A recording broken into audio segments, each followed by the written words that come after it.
Lucky রুবাস cooking আপনাদের সবাইকে স্বাগত জানাচ্ছি। তো এই যে ঢেঁড়সের সিজনে ঢেঁড়সের সুন্দর একটা রান্না নিয়ে চলে আসছি। চিংড়ি মাছ দিয়ে এই ঢেঁড়সটা রান্না করেছি। একদম ঢেঁড়সের কালার সবুজটা ঠিক রেখে কিভাবে রান্না করতে হয় সেটাই আপনার সাথে শেয়ার করব। চুলায় কড়াই বসিয়ে দিয়েছি, তারপর তেল দিয়ে দিয়েছি, পেঁয়াজ কুচি দিয়ে দিয়েছি। আমি এখানে আলুটাও দিয়ে দিব। পেঁয়াজটাকে একটু ভালো করে ভেজে নেব মোটামুটি করে।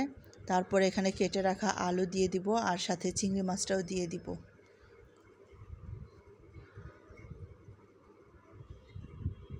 তো আলু আর চিংড়ি মাছটা দিয়ে দিলাম। অল্প করে চিংড়ি মাছ নিয়েছি জাস্ট একটু ফ্লেভারের জন্য। ঢেঁড়স তো এরকম ভাজি ভর্তা সব রকম করে খেতে ভালো লাগে। একটু হলুদ লবণ দিয়ে দিলাম আলু আর চিংড়ি মাছের জন্য। এরকম তরকারি রান্না করে খেলেও কিন্তু অনেক বেশি ভালো লাগে। যে কোনো মাছ দিয়েই আমার তো ভালো লাগে আর খেতেও মজা লাগে। তো ভালো করে যে আলু পেঁয়াজ চিংড়ি মাছ ভেজে নিয়ে এর মধ্যে আমি দিয়ে দিলাম রসুন বাটা দিয়ে হালকা একটু নেড়ে চেড়ে নিচ্ছি। তারপর এখানে অন্যান্য সব গুঁড়ো মশলাগুলো একে একে দিয়ে দিব। খুব সহজ একটা রান্না, সবসময় যেরকম রান্না করি। যারা নতুন রাঁধুনি আছেন, ব্যাচেলর আছেন, ওনারা এই রান্নাগুলো দেখলে কিন্তু সহজেই রান্না করে নিতে পারবেন। গুঁড়ো মশলা দেওয়ার আগে একটু পানিটা দিয়ে দিব যাতে মশলাটা লেগে না যায় বা পুড়ে না যায়।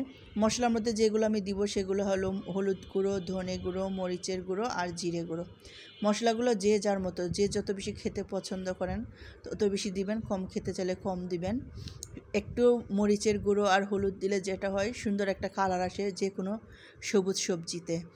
সেই সবজির কালারগুলো সুন্দর হলে খেতে অনেক বেশি ভালো লাগে। তো মশলা দিয়ে কিছুক্ষণ ঢেকে রাখলাম। তো এই যে ঢাকনাটা খুলে নিয়েছি, একদম কষানো হয়ে গেছে। একটু নিচে লেগে যাচ্ছিলো, তাই একটু ঝটপট করে পানি দিয়ে দিলাম। আলুটা একটু ভালো করে কষিয়ে নিলাম মাছের সাথে, কারণ আলুটা কিন্তু সিদ্ধ হতে একটু সময় লাগে। তো মোটামুটি কিন্তু আলুটা বেশ ভালো সিদ্ধ হয়েছে। বাকি সময়টুকু রান্না করলে আরও এটা নরম হয়ে যাবে, তখন খেতে ভালো লাগবে। শক্ত শক্ত আলু খেতে কিন্তু ভালো লাগে না। আলু সিদ্ধ হয়ে যায় কিন্তু তারপরেও অনেকটা শক্ত থাকে। তো এই যে এখন কেটে রাখা ঢেঁড়সটা দিয়ে দিলাম। ঢেঁড়সটা দিয়ে আলুর সাথে খুব ভালো করে কষিয়ে নিব। এমনভাবে কষাবো কষানোর মধ্যেই যেন ঢেঁড়সটা মানে নরম হয়ে যায়। আর ঢেঁড়স সবুজ যদি আপনি রেখে রান্না করতে চান, কালারটা যদি একটু গ্রিন রাখতে চান যে কোনো সবজি, সেটা হলো কি কষানোটা ভালো করে কষাতে হবে।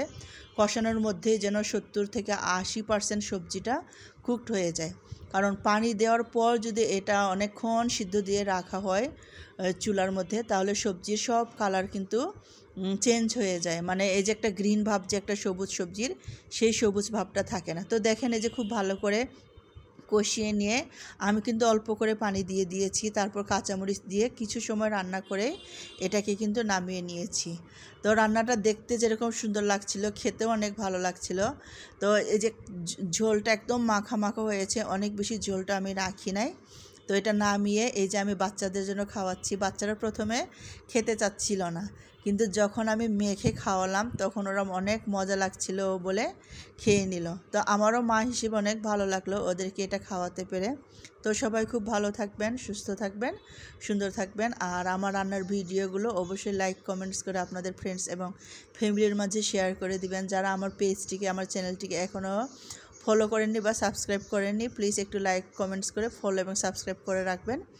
আর নোটিফিকেশনটা বেলটা অন করে রাখলে আপনারা আমার নতুন ভিডিওগুলো ছাড়লে সেগুলো সহজেই আপনারা পেয়ে যাবেন।